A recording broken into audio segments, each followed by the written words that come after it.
Guys இன்னைக்கு வீடியோவில் pivot table எப்படி கிரியேட் பண்ணுறதுங்கிறத பார்க்கலாம்.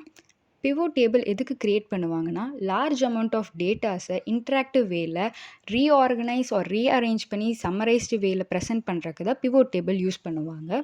ஸோ பிவோட் டேபிள் கிரியேட் பண்ணுறதுக்கு ஒரு செட் ஆஃப் டேட்டா தேவை. நீங்கள் எதாவது டேட்டா எடுத்து வச்சுக்கோங்க. அதுக்கப்புறம் என்ஷூர் பண்ணி இந்த ஹெட்டிங் வந்து போல்டில் இருக்கான்னு. ஸோ அதுக்கு Ctrl+B கொடுத்து போல்ட் ஆக்கிக்கோங்க. நெக்ஸ்ட்டு பிவோட் டேபிள் கிரியேட் பண்ணுறதுக்கு ஃபஸ்ட்டு இருக்க டேட்டா வந்து டேபிளில் ஃபார்ம் ஆகிருக்கணும். ஸோ Ctrl+A கொடுத்து ஃபார்மேட் ஆஸ் டேபிள் போய் உங்களுக்கு என்ன மாதிரி கலர் ஆர் என்ன மாதிரி பேட்டர்னில் வேணுமோ அதுக்கேற்ற மாதிரி நீங்கள் செலக்ட் பண்ணிக்கோங்க டேபிளை. அதுக்கப்புறம் இந்த பாப்அப்பில் ஓகே கொடுத்துக்கோங்க. கொடுத்த உடனே அதுக்கேற்ற மாதிரி டேபிள் ஸ்டைல்ஸ் வேணுனாலும் சேஞ்ச் பண்ணிக்கோங்க. நெக்ஸ்ட்டு பிவோட் டேபிள் க்ரியேட் பண்ணுறதுக்கு இந்த டேபிளை திருப்பியும் Ctrl+A கொடுத்து செலக்ட் பண்ணிக்கோங்க. நெக்ஸ்ட்டு இன்சர்ட் போய்க்கோங்க. அதில் பிவோட் டேபிள்ங்கிற ஆப்ஷன் கிளிக் பண்ணிக்கோங்க. ஸோ டேபிள் ரேஞ்ச் நம்ம செலக்ட் பண்ணது வந்து டேபிள் 1 வந்துட்டு ப்ரெசென்ட் ஆகிருக்கு. நெக்ஸ்ட்டு எந்த ஷீட்டில் நீங்கள் பிவோட் டேபிள் க்ரியேட் பண்ணுங்கிறது நியூ ஒர்க் ஷீட்டா இல்லாட்டி எக்ஸிஸ்டிங் ஒர்க் ஷீட்டான்னு கேட்டிருக்கு. நான் எக்ஸிஸ்டிங் ஒர்க் ஷீட் கொடுத்துக்கிறேன். லொக்கேஷனுங்கிறது எக்ஸிஸ்டிங் ஒர்க் ஷீட்டில் எந்த இடத்துல பிவோட் டேபிள் வைக்கணுங்கிறத அது கேட்குது. ஸோ எந்த பிளேஸ் உங்களுக்கு கன்வீனியன்ட்டோ அங்கே கொடுத்துட்டு ஓகே கொடுத்துக்கோங்க. பிவோட் டேபிள் க்ரியேட் ஆயிரும். நெக்ஸ்ட்டு நீங்கள் உங்கள் டேட்டாவை பார்க்கணும், சீக்வென்ஸ்டான வேலை பார்க்கணுங்கிறதுக்கு நேம் எடுத்து ரோஸில் போட்டுக்கோங்க. நெக்ஸ்ட்டு டோட்டல் அமௌண்ட் எடுத்து வேல்யூஸில் போட்டுக்கோங்க. இது வந்து கிராண்ட் டோட்டலோடு எல்லாமே கொடுத்துரும். டிஃபைன்டாக ஆடம் இவ்வளோ வந்து அமௌண்ட் யூஸ் பண்ணியிருக்காங்க, ஸ்பெண்ட் பண்ணியிருக்காங்க, ஜேம்ஸ் ஜான்ஸ் வந்துட்டு இவ்வளோ டோட்டல் யூஸ் பண்ணியிருக்காங்க, அதை வந்து இது காமிச்சிடும்.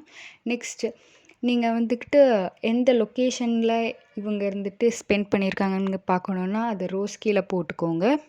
நெக்ஸ்ட்டு நம்பர் ஆஃப் பர்ச்சேஸ் நீங்கள் எடுத்து காலம்ஸில் போட்டிங்கன்னா குவான்டிட்டின்னு அது காமிக்கும். ஸோ 1 2 3 அந்த மாதிரி லைனாக இருக்கும். இது வந்து கொஞ்சம் பார்க்குறக்கு இன்கன்வீனியண்ட்டாக இருந்துச்சுன்னா நீங்கள் அந்த நம்பர் ஆஃப் பர்ச்சேஸை வேல்யூஸில் போட்டிங்கன்னா பர்ஃபெக்டான வேலை காமிக்கும். ஸோ டேட்டா வந்து பார்க்குறக்கு ஒரு ரீஅரேஞ்ச்டு மேனரில் இருக்கும். நெக்ஸ்ட்டு நீங்கள் பிவோட் டேபிள் ரெக்கமெண்ட் பண்ணுற மாதிரி உங்களுக்கு பிவோட் டேபிள் வேணும்னு நினச்சிங்கன்னா இதெல்லாமே அன்செலக்ட் பண்ணிக்கோங்க. அண்ட் இந்த டேபிளை நீங்கள் டெலீட் பண்ணணும் அப்படின்னு நினச்சிங்கன்னா அதை ஹோலாக செலக்ட் பண்ணணும். இதுக்கும் Ctrl+A கொடுத்து இந்த பிவோட் டேபிளை செலக்ட் பண்ணிக்கோங்க. டெலீட் கீ ப்ரெஸ் பண்ணிக்கோங்க. டெலீட் ஆகிடும் ஆட்டோமேட்டிக்காக.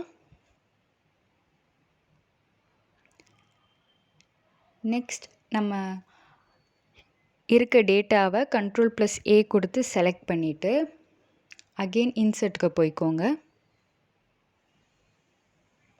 அதில் ரெக்கமெண்டட் பிவோட் டேபிள்ஸ் இருக்கும். ஆட்டோமேட்டிக்காக அவங்களே ரெக்கமெண்ட் பண்ணுவாங்க. லொக்கேஷன் பேஸ் பண்ணி ஆர் டோட்டல் அமௌண்ட் பேஸ் பண்ணி சீக்வென்ஸோடு அரேஞ்சடாகி வரும்.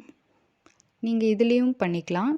உங்களுக்கு ஏற்ற மாதிரி பண்ணணும்னு நீங்கள் நினச்சிங்கன்னா ஃபில்ட்ரேஷன் சார்ட் பண்ணி நீங்கள் வந்து பிவோட் டேபிள் யூஸ் பண்ணிக்கலாம். அவ்வளோதாங்க பிவோட் டேபிள் க்ரியேட் பண்ணுறது.